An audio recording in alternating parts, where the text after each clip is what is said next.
오늘 주일 예배 나오신 여러분 환영하고 축복합니다. 또 온라인으로 예배에 참여하신 우리 모든 교우 여러분 환영하고 축복합니다. 코로나 확진되어서 격리되어 집에서 온라인 예배 드리시는 분들이 상당히 많이 있는데 회복되시고 용기 얻으시고 위로 얻으시기를 소망합니다. 과거 김영삼 대통령 시절 YS는 못 말려라는 유머 시리즈가 꽤 유행을 한 적이 있습니다. 그때 제가 읽었던 이야기 중에 이런 이야기가 있더라고요. 김영삼 전 대통령 곁에서 권력을 누리던 측근 중에 한 명이 교만해졌어요. 그래서 여기저기 막 다니면서 내가 실세다, 내가 대통령 오른팔이다, 막 계속 이런 소리를 하고 다녔다라는 거예요. 그래서 결국 이 소식을 듣게 된 김영삼 대통령이 소문을 듣고는 그 측근을 불러서 엄하게 꾸짖습니다. 요즘 네가 내 오른팔이라고 여기저기 말하고 다닌다며? 그러자 이 측근이 막 얼굴이 사색이 돼서 아유 죄송합니다. 다시는 안 그러겠습니다. 그랬더니 김영삼 전 대통령 마 걔한타 네가 내 오른팔 맞다. 근데 네 그거 아나? 나 왼손잡이대. 그랬다라는 얘기예요. 진짜 왼손잡이인지는 확인이 안 되고요. 무슨 얘기입니까? 사람들이 대체로 그래요. 힘있고 영향력 있는 사람이 중앙의 자리를 딱 잡으면 그 바로 왼편, 그 바로 오른편 거기에 누가 자리 잡느냐. 이게 초미의 관심사라는 거예요. 그 자리가 너무 부담스럽고 어려워서 멀찍이 떨어지는 겸손한 분들도 있지만 그 좌우편을 탐내는 사람이 그렇게 많다. 그래서 자리 다툼이 치열하다라는 얘기입니다. 예수님의 제자들도 자리 다툼이 치열했어요.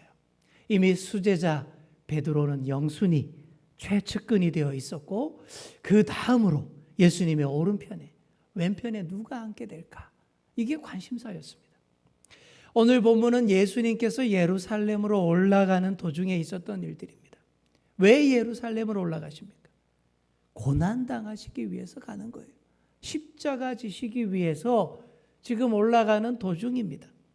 예루살렘이 점점 가까워질수록 고난에 대한 그 그림도 점점 선명해지고 있습니다. 예수님이 벌써 세 번째로 십자가 죽음과 부활에 대해서 제자들에게 알려주셨습니다. 18절 19절이 그 내용인데 이런 심각한 이런 얘기를 듣고도 제자들은 그게 무슨 말인지 도통 이해를 못하고 있습니다. 듣고 싶지 않은 거예요. 그저 자신들이 바라는 아주 이상적이고 환상적인 예루살렘, 자신들의 꿈과 욕망을 다 충족시켜줄 꿈의 도시라 생각하고 그저 그리로 올라가고 있는 중입니다. 그때 세베대의 아들 야고보와 요한의 어머니가 야고보 요한까지 데리고 조용히 예수님을 찾아왔습니다. 뭔가를 간절히 바라는 그 눈빛이죠. 그걸 보시고서 예수님이 무엇을 원하느냐 이러십니다. 그랬더니 21절과 같은 부탁을 하는 거예요. 나의 이 두 아들을 주의 나라에서 하나는 주의 우편에 하나는 주의 좌편에 앉게 해주십시오.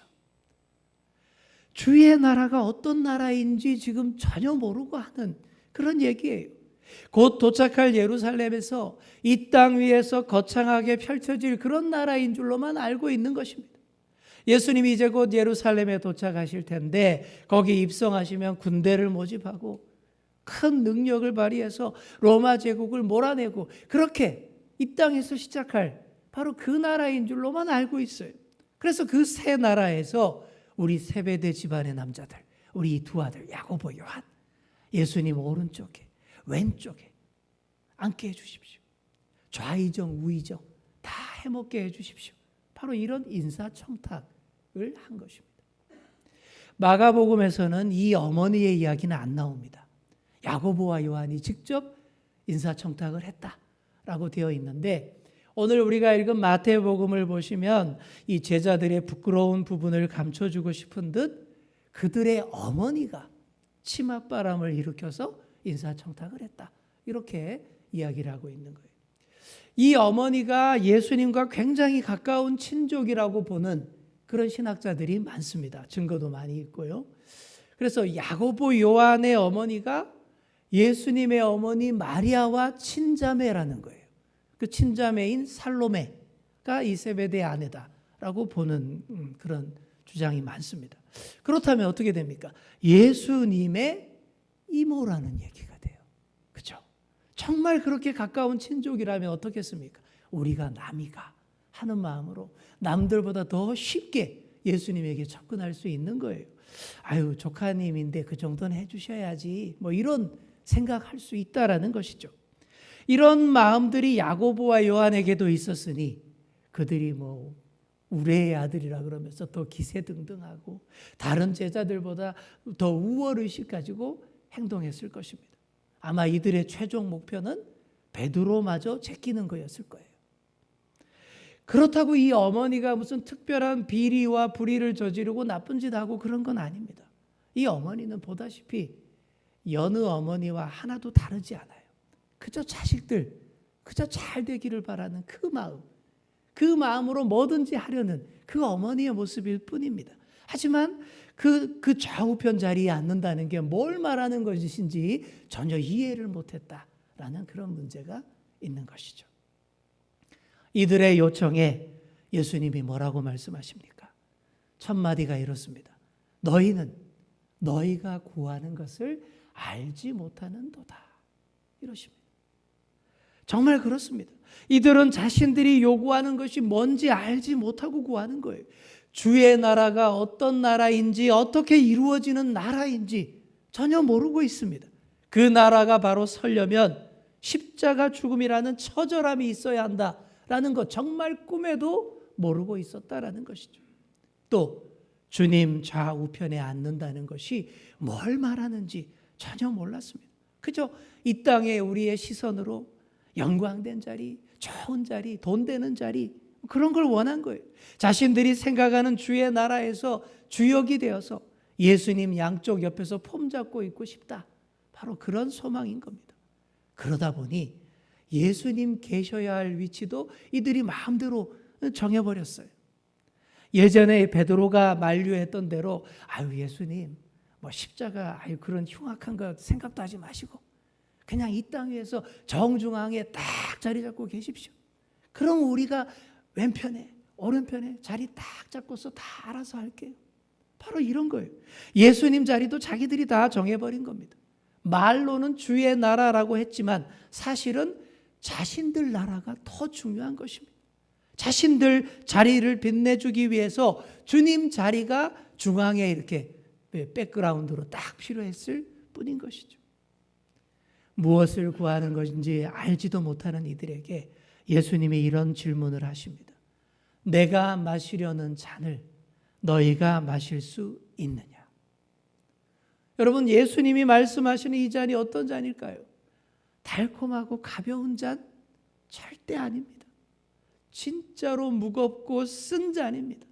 나의 십자가 고통과 죽음에 너희도 동참할 수 있겠느냐? 바로 이 질문을 하신 거예요. 그런데도 이들이 네, 할 수 있습니다. 아주 쉽게 대답을 합니다. 가볍게 대답을 합니다. 이 잔을 주님이 다스리는 예루살렘 궁전에서 높이 들고 마시는 승리와 축배의 잔으로만 그렇게 이해를 했기 때문이죠. 1박 2일이라는 TV 프로 아시죠? 거기 보면 복불복이라는 그런 것들 많이 합니다. 막 맛있는 아이스 아메리카노 잔인 줄 딱 그렇게 보여요. 그런 줄 알고 팍 마셨는데 알고 보면 뭐예요? 까나리 액젓, 까나리 카노인 것이죠. 그러면서 확 뱉는 장면 나오지 않습니까? 바로 그런 거예요. 그 잔을 전혀 잘못 알고 있는 거예요. 그렇게 쓴 잔이라는 것을 알지 못하고 탐하는 자들의 모습인 것입니다. 자, 우리 옆에 계신 분들께 한번 이렇게 질문해 보겠습니다. 주님의 잔을 마실 수 있겠습니까? 네, 무겁죠? 네, 가볍지 않죠? 여러분은 아니까 그런 거예요. 예수님이 바로 알려주십니다. 너희가 과연 내 잔을 마시려니와 내 좌우편에 앉는 것은 내가 주는 게 아니라 내 아버지께서 누구를 위하여 예비하셨든지 그들이 얻을 것이니라. 이렇게 말씀하세요. 정말 이 말대로 됩니다. 훗날 야고보는 교회의 지도자로서 헤롯에 의해서 참수형을 당한 순교자가 됩니다. 그리고 그 형제 요한은 어떻습니까? 복음을 위해 많은 고난을 당했고 무엇보다 예수님의 어머니 마리아 여사를 모시느라 평생을 바쳤습니다. 또 말년에는 밤모섬에 유배되어서 고난 가운데에서 요한계시록을 쓰기도 했습니다. 하지만 그것은 먼 훗날의 일이고 이때까지만 해도 전혀 준비가 안 되어 있었어요. 주님의 고난의 십자가 안중에도 없었습니다. 고난의 십자가는 살짝 건너뛰고 영광의 면류관만 확 붙들려는 마음, 그 마음들로 충만해 있었습니다. 야고보와 요한뿐만이 아니었어요. 다른 10명의 제자들도 다 똑같았습니다. 세베대 집안에서 예수님께 그렇게 청탁한 걸 알고는 무지 화를 냈습니다. 왜 니네들이 알랑방귀 끼면서 예수님께 로비하냐? 아마 그랬을 거예요. 다들 좋은 자리 차지하고 싶고 예수님 최측근으로 바로 좌우편에 앉고 싶은 마음 모두가 다 있었던 것입니다. 사랑하는 성도 여러분, 저와 여러분의 모습이 혹시 이렇지 않습니까? 알지도 못하는 것을 구하고 있는 모습, 말로는 주의 영광 중에라고 하면서 사실은 주님 옆에 자리 잡고 빛내고 싶은 내 영광이 더 중요하지 않습니까? 이런 못난 제자들의 모습 보면서 예수님이 얼마나 답답하셨는지 몰라요. 지금 예수님이 왜 예루살렘으로 가는 중입니까? 십자가 지러 고난당하러 가는 도중 아닙니까? 그런데 그렇게 무겁고 처절한 그 도중에서 제자들이 막 이루고 있다라는 거예요. 17세기의 설교가 토마스 왓슨이라는 분이 이런 말을 했습니다. 가짜 성도는 예수님을 따라 감람산까지는 갈 수 있다. 그러나 갈보리산까지는 갈 수 없다. 진짜 성도와 가짜 성도가 여기에서부터 가려진다라는 얘기예요. 예수님의 제자들도 감람산까지는 다 따라갔어요. 그런데 그 감람산 자락 겟세마네 동산에서 어떻게 했습니까? 깨어 기도하지 못하고 다 졸고 있었습니다.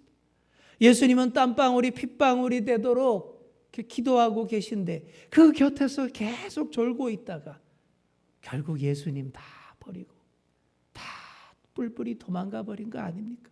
그러니 갈보리 정상까지 따라갈 수 없었던 것이죠. 그래서 예수님이 십자가 달리셨을 때에 그 왼편과 오른편에 누가 있었습니까? 흉악한 강도들이 그 자리를 대신하고 있었어요. 거기 십자가 달려 있었어요. 사실 그 옆에 누가 달려야 하는 겁니까? 예수님 좌우편을 그렇게 갈망하고 구했던 야고보 요한이 좌편 우편 그렇게 달려 있어야 정상 아닙니까? 갈보리산 정상에서 예수님 좌우편 십자가에 달려 있어야 그게 바로 예수님의 좌편과 우편에 있는 거 아니겠습니까? 그게 바로 주님의 잔을 마시는 동참하는 그런 자세 아니겠습니까? 그런데 전혀 그러지를 못했어요. 주님의 잔을 함께 마실 준비가 전혀 되어 있지 않았어요. 영적 눈이 감겨 있어서 땅 위의 영광만 바라보고 있었기 때문입니다. 그래서 예수님이 안타까운 심정으로 제자들을 가르치십니다. 누가 오른편이니 왼편이니 자리 다툼하지 말고 먼저 섬겨줄 각오, 희생할 각오가 있어야 한다. 그 말씀하십니다. 그러면서 예수님께서 이 땅에 오신 목적을 이렇게 말씀하십니다. 우리 28절 말씀 우리 다 함께 읽겠습니다. 인자가 온 것은 섬김을 받으려 함이 아니라 도리어 섬기려 하고 자기 목숨을 많은 사람의 대속물로 주려 함이니라. 아멘. 예수님이 왜 이 땅에 오셨는지 이보다 더 정확하게 알려주고 있는 구절이 또 없어요. 왜 오셨다라고 말합니까? 섬김 받으려고가 아니라 섬겨 주시기 위해서 오셨다. 자기 목숨까지 많은 사람의 대속물로 주기 위해 오셨다. 이렇게 말하고 있습니다.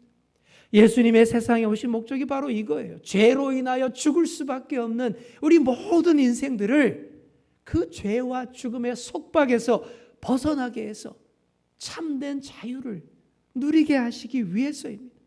이 대속 사건이 워낙 엄청난 사건이고 워낙 큰 건이시기 때문에 예수님께서 자신의 모든 것을 다 대속물로 내어주실 수밖에 없었습니다.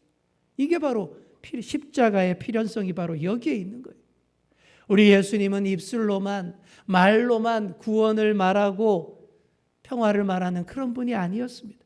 당신께서 설교하고 가르친 그대로 외롭고 힘든 길을 묵묵히 걸어가시는 그런 분이에요. 그 외로운 길 가시면서 제자들더러 땅 위의 영광만 보지 말고 제발 영적인 눈을 좀 떠라. 제발 눈 좀 뜨고 나와 함께 이 길을 같이 걸어가자. 계속 이렇게 말씀하시는 거예요. 그래서 29절부터 맹인 두 사람이 눈을 뜨는 이야기가 이어지는 겁니다. 여러분, 이게 그냥 단순한 사건의 나열이 아니에요. 눈 못 뜨는 제자들을 꾸짖는 본보기 말씀 메시지가 바로 이거예요. 예수님이 예루살렘의 관문인 여리고라는 곳을 지나가게 됐습니다. 거기에 시각장애인 두 사람이 앉아 있었어요. 마가복음에서는 맹인, 거지, 바디메오 한 사람이었다라고 그렇게 말하고 있는데 오늘 우리가 읽은 대로 마태는 좀 다르게 말합니다. 시각장애인이 두 사람 있었다. 이렇게 이야기합니다. 왜 마가와 마태의 기록이 다를까요? 강조하려는 바가 다르기 때문입니다. 마가복음에서는 바디메오라는 불쌍한 한 인간에 대해 초점을 맞춘 것인 반면에 이 마태복음에서는 그들 중 뭐 한 사람이 바디메오인지 아닌지 그거 이름은 뭐 관심 없고 두 사람의 증인이 예수님을 향해 집중했다. 바로 이걸 강조하는 거예요. 왜 둘이라고 강조할까요? 유대인들에게 둘이라는 숫자는 증인의 숫자이기 때문입니다. 디오라는 말이 그래서 나온 거예요. 둘씩. 한 사람 말만 듣고 재판하지 않습니다. 한 사람 말만 듣고 중요 사건 기록, 역사 기록 적지 않아요. 반드시 2명 이상의 그 말을, 보고를 증인의 말로 확증하는 것입니다. 그래서 두 사람 맹인이라고 해서 그 둘의 입을 통해 예수님이야말로 확실한 다윗의 자손이며 진정한 치유자다라는 것을 확실하게 증명해 주는 그런 기록인 것입니다. 이 두 사람이 예수님께서 지나신다는 말을 듣고는 어떻게 합니까? 큰 소리로 예수님을 부릅니다. 주여, 우리를 불쌍히 여기소서, 다윗의 자손이여, 이렇게 외칩니다. 당시 유대인들에게 다윗의 자손이란 말 무슨 말이에요? 완벽한 구원자 메시아라는 말이죠. 그들이 생각하는 완벽하고 이상적인 왕 다윗이었는데 메시아가 다윗의 후손으로 반드시 오신다라는 그 사상, 메시아 사상이 있었어요. 그래서 메시아가 오기만 하면 우리 모든 현실의 문제들, 어려움들 다 해결해 주실 것이고 또 하나님의 권위로 백성의 병도 고쳐주고 귀신도 쫓아낸다는 믿음, 이게 유대인들의 메시아 사상이었던 것이죠. 바로 이런 믿음을 가지고 이 두 사람 온 힘을 다해서 예수님께 부르짖습니다. 난리가 났죠. 사람들이 시끄럽다고, 여기 너희 둘만 있냐고, 조용하라고. 그런데 전혀 아랑곳하지 않습니다. 오히려 더 큰 목소리로 외칩니다. 다윗의 자손이여, 우리를 불쌍히 여기소서 외칩니다. 여러분, 이때야말로 진정 목소리 큰 자가 이기는 때입니다. 이런 때만 목소리 큰 자가 이기는 거예요. 작은 신음에도 응답하시는 우리 예수님이 이런 절박한 외침에 외면하실 리가 없잖아요. 예수님께서 가시던 걸음을 딱 멈추시고는 그 두 사람을 불러서 이렇게 물으십니다. 너희에게 무엇을 하여 주기를 원하느냐? 그런데 여러분 잘 보십시오. 이 질문이 앞에도 나왔어요. 21절에서 야고보 요한과 그 어머니에게 했던 것과 똑같은 질문입니다. 무엇을 원하느냐? 그들과 똑같은 질문을 던졌을 때 이들의 대답 33절에 나옵니다. 이르되 주여, 우리의 눈뜨기를 원하나이다. 바로 이거예요. 다른 것 다 필요 없고 그저 우리 눈뜨기를 원합니다. 이겁니다. 우리 한번 따라해 보겠습니다. 주님, 눈뜨기를 원하나이다. 아멘. 똑같은 질문에 세베대 집안은 알지도 못하는 영광 구했잖아요. 예수님 좌편과 우편을 달라고 되도 않는 요구를 했지 않습니까? 그런데 시각장애인들은 정말 정확하게 마땅히 구할 바를 정확하게 알고 구했습니다. 주님, 우리가 눈이 멀어 보지 못하오니 시력을 찾아서 잘 보게 하여 주십시오. 여러분, 이야말로 제대로 잘 알고 구하는 것 아닙니까? 너무 대조적이지 않습니까? 헛된 영광을 구하던 예수님 제자들과 이 시각장애인들, 여러분 누가 더 눈이 어두운 것 같습니까? 제가 보기에는 예수님 제자들의 눈이 오히려 더 어두운 것 같아요. 육신의 눈은 멀었을지 몰라도 이 두 사람이 오히려 밝히 보고 또 보려는 거예요. 사랑하는 성도 여러분, 야고보 요한처럼 구하지 마시고 이 시각장애인들 두 사람처럼 구하시기 바랍니다. 내가 알지도 못하고 내가 감당도 못할 그런 거 구하지 마시고 겸손하게 다윗의 자손이요, 불쌍히 여겨주십시오.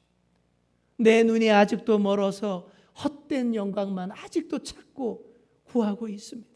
제발 불쌍히 여겨주십시오. 이렇게 기도하는 여러분 되시기 바랍니다. 그렇게 하실 때에 우리 주님께서 반드시 두 눈을 번쩍 뜨게 하실 줄 믿습니다. 34절 우리 함께 읽겠습니다. 예수께서 불쌍히 여기사 그들의 눈을 만지시니 곧 보게 되어 그들이 예수를 따르니라. 아멘. 정확하게 알고 구하는 기도에 예수님이 응답하여 주셨어요. 두 사람의 눈을 어루만지셔서 번쩍 뜨여 밝히 보도록 해 주셨습니다. 그들이 눈을 뜨고 난 다음 눈을 뜨자마자 한 일이 무엇입니까? 보통 사람 어떻게 합니까? 평소에 가장 보고 싶었던 것 보러 가죠. 사랑하는 가족들 보러 가고요. 아니면 말로만 듣던 화려하고 멋진 풍광들, 좋은 장소, 핫플레이스 이런 데 찾아가지 않겠습니까? 그런데 이들은 그렇게 하지 않았습니다. 34절 끝부분에 보시면 곧 보게 되어 그들이 예수를 따르니라 라고 했습니다. 그 길로 예수님을 따르기 시작했다라는 거예요. 그 길이 어떤 길이에요? 예수님이 십자가 지시러 가는 그 길, 예루살렘을 향해 가시는 그 행렬 아닙니까? 바로 그 행렬을 보게 되는 순간 즉시로 따르기 시작했다라는 말씀입니다. 예수님의 길을 정확히 보고 알고 그 외롭고 무거운 길에 동참하는 참 제자들이 되었다라는 말씀입니다. 우리 옆에 계신 분들께 이렇게 말해 주겠습니다. 바로 보고 예수님을 따릅시다.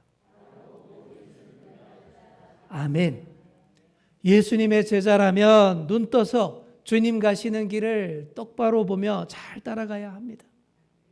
예수님의 좌우편을 다투는 제자들 앞에서 이 증인들의 눈을 번쩍 뜨게 한 데는 이런 이유가 다 있는 거예요.